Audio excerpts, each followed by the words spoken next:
In the wake of last summer's deadly metro crash here in Washington, D.C., the NTSB is calling for more federal regulation of Metro, including changing the design of the car so that it's easier to evacuate out the windows. Wicomico Sheriff's deputies have just begun the latest update on the search for young Sarah Foxwell. She was last seen 9:30 on Tuesday night when she went to bed, and ever since, about 300 volunteers and law enforcement have been searching for her through the day and through the night, hoping to find her alive.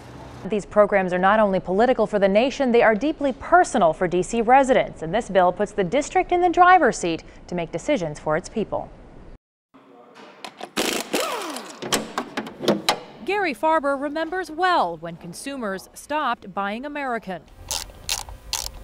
In the mid-90s, that's when we started seeing more foreign cars come into the shop. Last year, this GM-trained mechanic became one of them when he bought his wife a Lexus. And it just got to the point where the little nitpicky stuff just starts breaking, and we finally bought a Japanese car. Gary says it may be tempting for Congress to let U.S. automakers fall on their faces, but he says consider this.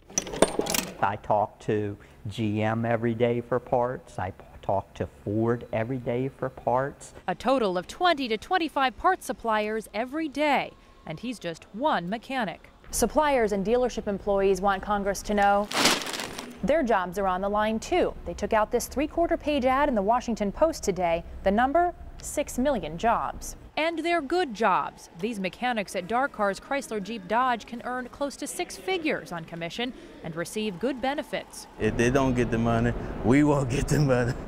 It affects, the guys that wash the cars. It affects the guys that run the factory lines. It affects, the industry all around. So with the big three begging for a bigger bailout, Gary Farber says if Congress doesn't pay now, it will definitely pay later. I think it's actually their last stand.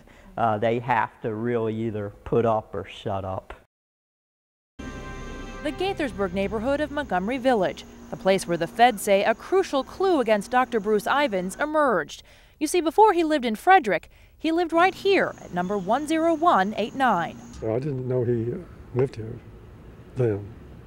I had no idea. Never met him. Court documents released Wednesday reveal Ivins had a fixation with the college sorority Kappa Kappa Gamma. Investigators say the anthrax-laced letters were mailed from a postbox just outside a Kappa office in New Jersey.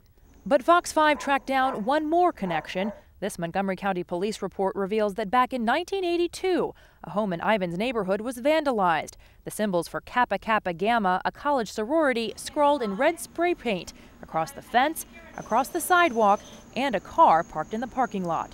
According to property records, at the same time those Kappa Kappa Gamma vandalisms occurred here, Dr. Bruce Ivins lived right over there in that building. And what's more, he and the victim both went to the University of North Carolina at the same time. Ivins was never named a suspect and never charged in this vandalism case. In fact, it remained unsolved. But in court papers, federal investigators called that police report a significant connection to the mindset of the man accused. A connection which they say ultimately strengthened their case against Ivins.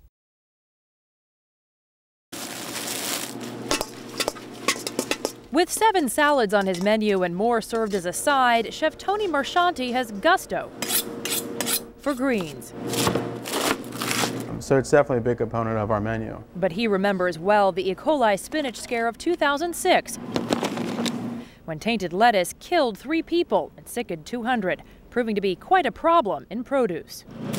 It's getting tossed with something and consumed right away, so there's really a lot of chance that if something was wrong in that product, there's not many points of intervention to really know. Which is why, beginning Friday, the FDA will allow iceberg and spinach lettuces to be irradiated, using radiation to kill E. coli and other bacteria.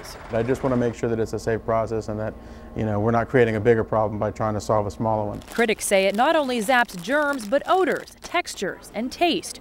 The FDA says the technique has improved. The amount of radiation we're talking about is much less than we already radiate meat with. I think the big problem here is that with produce, you can't cook it away. The next step will likely be getting romaine on the FDA list. So back salads like this one can be irradiated too. But is it on the menu for diners? But I personally would like to know whether my food is irradiated or not, because I actually personally would probably choose non-irradiated foods. I think it's good from a public health standpoint, and I think a lot of people are really worried about the state of our food supplies. So next time you grab a forkful, consider this. What's a safe salad worth to you?